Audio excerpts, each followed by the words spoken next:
It's that time again where I'm late on everything.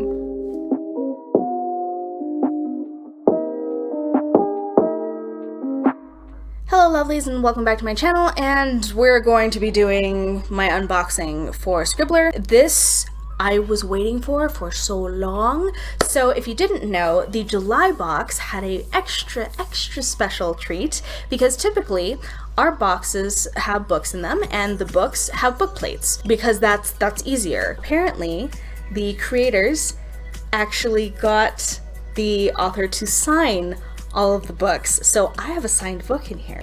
As ever, we'll do the card, Scribbler writing contest, which is going to be totally late, but that's okay.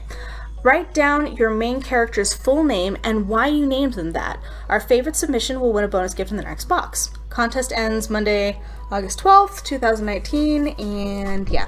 This is not as detailed a thing as they normally do. My thoughts on character names. I always feel like if you want to really detail a name, you know, what it means and, you know, the history of it, that's cool, but ultimately people are gonna not care as much. So it really is more for the author than for the reader. That's not to say that you shouldn't do that, because sometimes it does hold weight. Sometimes the name does matter, but most of the time it doesn't. Alright, it's bag, it's tote bag, it's beautiful. Here, there we go. Just cover my face. I'm enjoying this. It feels like canvas or linen.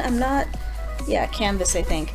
Oh, it doesn't have a gusseted thing, it's just a point. I'm ashamed to say, I have so many bags, and like these kind of bags too, so I don't know what I'm gonna do with this one. I don't know, we've been giving away a lot of stuff recently. We're like going through our, like, the house and giving away a lot of things, so I don't want to give this one away, but I might have to, because I have so many of these.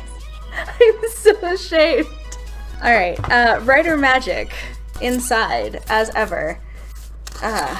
Which I'm probably totally late on because it's already August. You're invited to an exclusive chat with the editorial director, Danielle Marshall, which is tomorrow. Okay. You won't see this until later, but it will be up, I think it's always 30 days, but she is the she's the editorial director of Lake Union Publishing. Her recent acquisitions include #1 Amazon charts, USA Today and Wall Street Journal's bestseller, Beneath a Scarlet Sky by Mark Sullivan, and Everything We Keep by Carrie Lonsdale. So yeah, do the thing. If you want to go, it is goscribbler.com/fireworks. There we go. So go do the thing.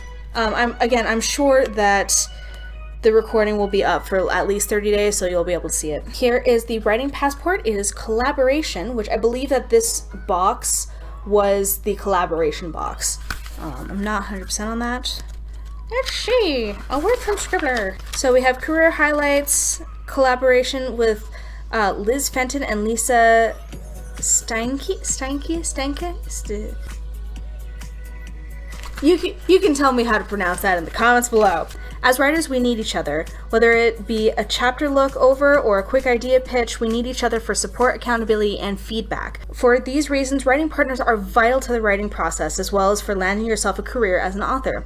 So let's dive into how to find that perfect partner, what to look for in a writing pal, and other tips and tricks for using collaboration to your advantage. That I just read is key. I've said this before, I came up in a very academic background where, you know, I had writing groups. That's just kind of how I started really writing, was getting feedback all the time. In the real world, you don't have that like lovely safety net or anything, so being outside of that academic sphere has been actually kind of hard for me. Not necessarily as in like I can't write, I can't do anything, but I doubt myself a lot more when I don't have someone to bounce, you know, an idea off of or a chapter. It's at least someone who understands writing as well as I do. Because, you know, you can give it to family and friends, but they're not always qualified to tell you what you're doing right or wrong, really. So yeah, absolutely collaboration is necessary. That's why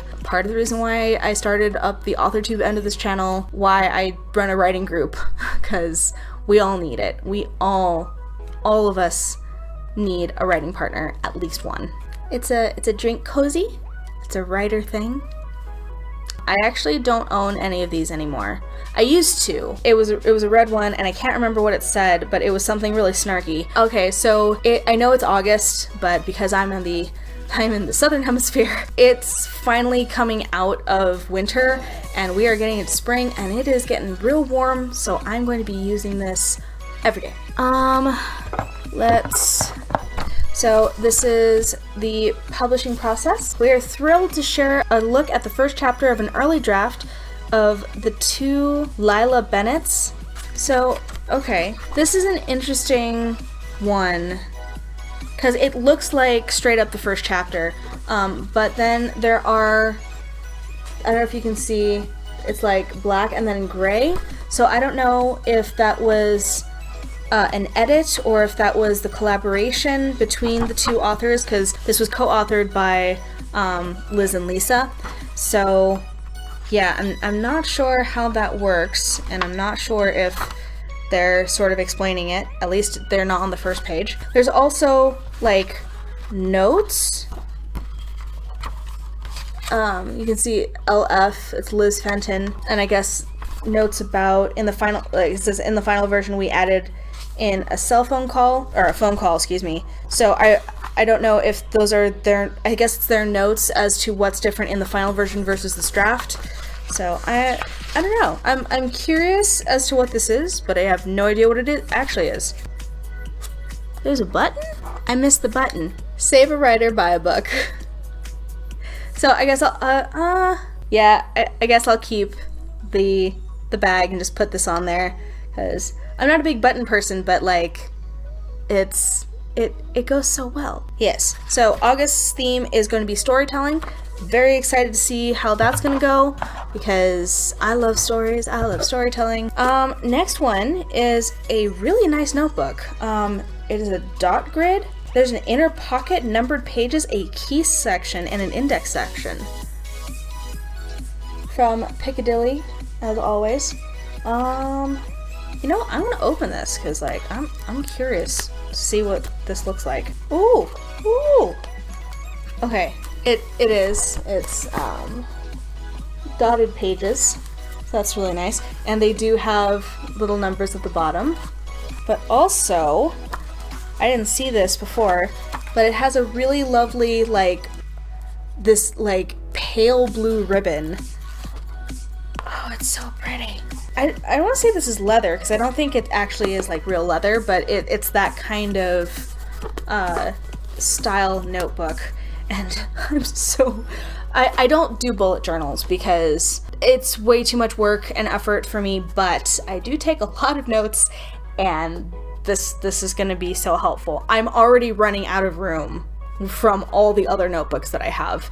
Like, I need to get my life organized and straightened out, because there's no way I can just... I have a stack of them, like, in my desk right here, and I don't know what's in any of them. So hopefully one day I will get my life straightened out. And last but not least,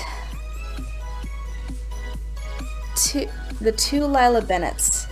2 lives, 1 chance. Lila Bennett's bad choices have finally caught up with her, and one of those decisions has split her life in 2, literally. In one life, she's taken hostage by someone who appears to be a stranger but knows too much. She's trapped in a concrete cell, her kidnapper forces her to face what she's done or be killed. In an alternate life, she eludes her captor, but is hunted by someone who is dismantling her happiness, exposing one secret at a time. Lila's decorated career as a criminal defense attorney, her marriage, and her life are on the line. She must make a list of those she's wronged, both in and out of the courtroom, to determine who is out to get her before it's too late. But even as she can pinpoint her assailant, will she survive? And if she does, which parts of her life are worth living, and which part must die? Because one thing's for certain, life as Lila Bennett knew, it is over. So, I don't know, but the way that this sounds, it sounds to me like what was that book that people were talking about?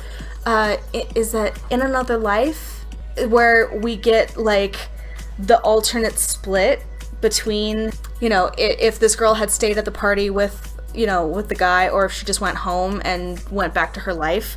I don't know. This is interesting. It absolutely seems to be a thriller, which is not necessarily my jam, but I'm intrigued enough, especially considering this is another book where it was written by two people. I'm really wondering if I'll be able to like spot the differences like I did with Good Omens, or if this is going to be a little bit more fluid along the way.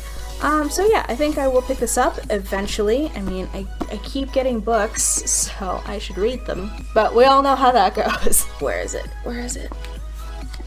Ah, it is on the first page.